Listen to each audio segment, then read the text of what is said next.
Subscribe, like, comment, share.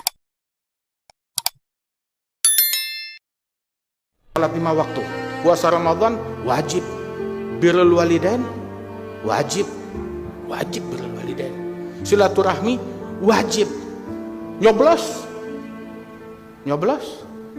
wajib apa enggak? Dalam agama sih enggak wajib. Rukun Islam yang keberapa? Saya nyoblos, saya ikut, saya hadir, saya nyoblos, saya ngantri, saya celup jari juga. Mana dihilanginnya susah banget. Tapi ketika saya nyoblos, istri saya nggak tahu saya nyoblos apaan, anak saya nggak tahu nyoblos apaan. Coblos yang mana? Arahkan ke kami. Enggak, itu urusannya tuh rahasia. Saya nggak ngajak orang untuk memilih yang saya pilih. Saya ngajak orang ke Allah. Kalau saya ngajak orang kepada selain Allah, gelap muka saya tatkala menghadap kepada Allah besok. Nyoblos bukan kewajiban dalam rukun Islam, bukan kewajiban.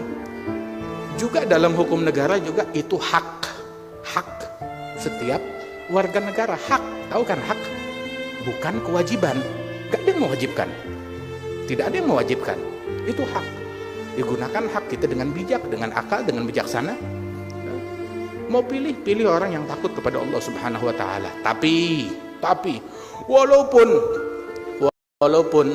asal tahu aja, pemimpin yang baik bukan segalanya kalau kamu bukan orang baik. Pemimpinnya wali, terus kita langsung jadi wali. Pemimpinnya nabi, terus kita naik pangkat jadi nabi. Pemimpinnya orang hebat, terus kita langsung jadi orang hebat. Kalau kitanya pecundang, ya tetap pecundang, walaupun pemimpinnya orang yang paling tinggi derajatnya. Di zamannya Nabi Sulaiman, pemimpinnya siapa? Nabi Sulaiman. Tapi penjahat tetap ada, penyembah berhala tetap ada. Di zamannya Nabi Muhammad SAW, saat Nabi memimpin, apa nggak ada orang munafikin di Madinah? Ada.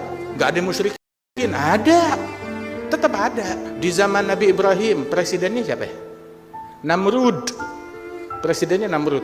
Terus Nabi Ibrahim turun derajat gara-gara presiden kamu Namrud, berarti kamu sama kayak Namrud. Nabi Musa, presidennya siapa? Fir'aun. Berarti Musa sama kayak Fir'aun. Apakah Nabi Musa jadi hina karena presidennya Fir'aun? Enggak. Apakah Nabi Ibrahim jadi hina karena presidennya Namrud? Tidak. Nabi Muhammad, kapan momen dalam hidupnya Rasulullah ada momen Rasul menjadi manusia hina? Waktu di Mekah, kekuasaan di tangan Abu Lahab, Abu Jahal. Apa Rasulullah menjadi hina?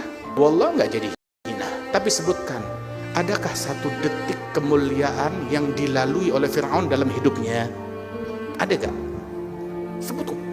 Dia duduk di kursi emas, entah berapa puluh tahun, berkuasa, disembah. Bukan yang nyembah dia bukan satu orang, bukan 2 orang, bukan 100, bukan 1000, bukan 10.000, bukan 100.000. Berapa juta yang nyembah dia?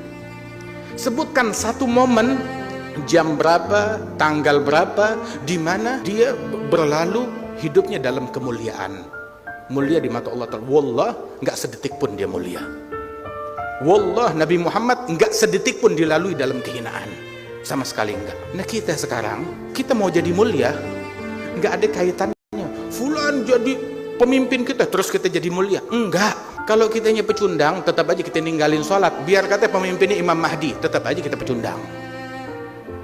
Kalau kita ninggalin sholat, kita buka-bukaan aurat, kaum wanita kita buka-bukaan aurat, walaupun pemimpinnya orang paling mulia di dunia, tetap aja kita sial, celaka. Karena itu, nih dikasih tahu ya, ada orang yang paling bodoh adalah yang demi dunia, demi kursi, demi harta, rela kehilangan akhirat. Bodoh banget kan? Itu orang yang paling bodoh. Tapi yang 1000 kali lebih bodoh, demi kursinya orang lain, demi dunianya orang lain, dia yang korban akhirat. Yang naik kursi dia, kenapa kita ngotorin hati? Yang ngejar kursi dia, kenapa kita yang saling caci maki? Yang pengen jabatan dia, terus kenapa kita yang ketinggalan sholat jamaah? Kenapa kita jadi ngetik yang haram? Kenapa kita jadi baring yang haram? Kenapa kok kita jadi berubah profesi? Tadinya ngajak kepada Allah, libur dulu, ngajak kepada makhluk.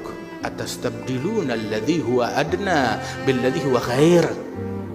Kita mau ganti.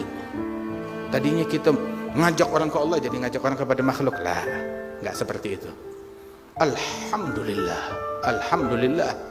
Nikmat dari Allah Subhanahu wa taala, ini majelis kita ini selalu dijaga, dilindungi oleh Allah Subhanahu wa taala.